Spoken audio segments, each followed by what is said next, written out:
Hello दोस्तों, कैसे हैं आप सब लोग। दुआ करते हैं कि आप सब लोग अच्छे होंगे। अगर आप भी ऐसी इंटरेस्टिंग बातें जानना चाहते हैं तो चैनल को सब्सक्राइब कर दें, क्योंकि यह चैनल आपको आपके देश और आपकी संस्कृति के बारे में जानकारी देता रहेगा। क्यों अपनी ही पुत्री की ओर आकर्षित हुए ब्रह्मा जी और अपनी ही पुत्री से करना चाहते थे विवाह।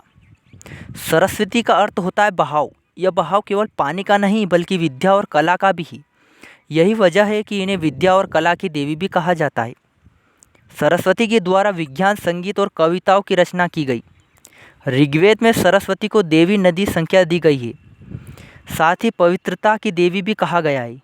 सरस्वती को अन्य नामों से भी पुकारा जाता है, जिनमें बागेश्वरी, शतरूपा, ब्राही, शारदा आदि हिंदू धर्म से जुड़े हुए नाम हैं।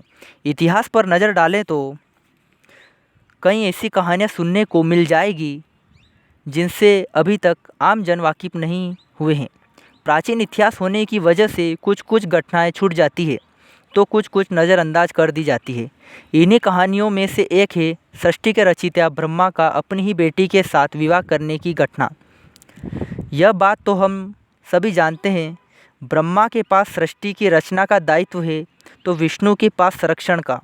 वही देवों के देव कहे जाने वाले महादेव शिव को विनाश का जिम्मा सौंपा गया। इस विनाश के बाद फिर से शुरू हुआ सृजन का चक्र। ब्रह्मा का अपनी ही बेटी के साथ विवाह करने की इस घटना का उल्लेख सरस्वती पुराण के अनुसार सृष्टि रचना करते समय ब्रह्मा ने अपने वीर्य से सरस्वती को जन्म दिया। इसलिए ऐसा कहा जाता है कि सरस्वती की कोई माँ नहीं है, केवल पिता है। सरस्वती को विद्या की देवी कहा जाता है, लेकिन विद्या की यह देवी बेहद खूबसूरत और आकर्षक भी थी।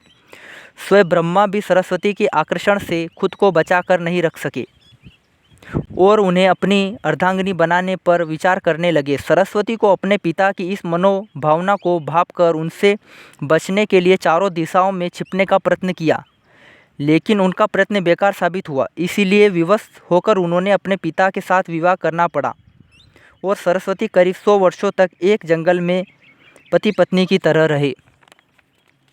इन दोनों को एक पुत्र भी हुआ जिनका नाम रखा गया था स्वयंभू मनु। पुराण के अनुसार ब्रह्मा के 5 सिर थे। कहा जाता है कि जब ब्रह्मा ने सृष्टि की रचना की तो वह इस समस्त ब्रह्मांड में अकेले थे। ऐसे में उन्होंने अपने मुख से सरस्वती साध्य ब्राही को उत्पन्न किया।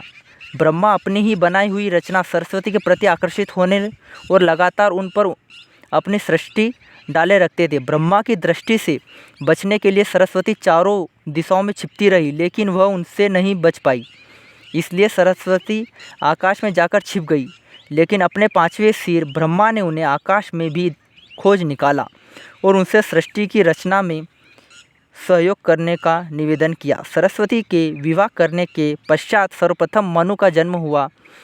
ब्रह्मा और सरस्वती की यह संतान मनु को पृथ्वी पर जब मनु को वेदों और सनातन धर्म और संस्कृत समेत समस्त भाषाओं का जनक भी कहा जाता था। प्रजापति ब्रह्मा का अपनी ही पुत्री के प्रति आकर्षित होना और अन्य सभी देवताओं की नज़रों में अपराध था। सभी ने मिलकर पापों का सर्वनाश करते वाले शिव से आग्रह किया कि ब्रह्मा ने अपनी ही पुत्री के लिए यौन संबंध बनाए, जो कि एक महापाप था। ब्रह्मा को कर शिव ने उनके 5वें सिर को उनके धड़ से अलग कर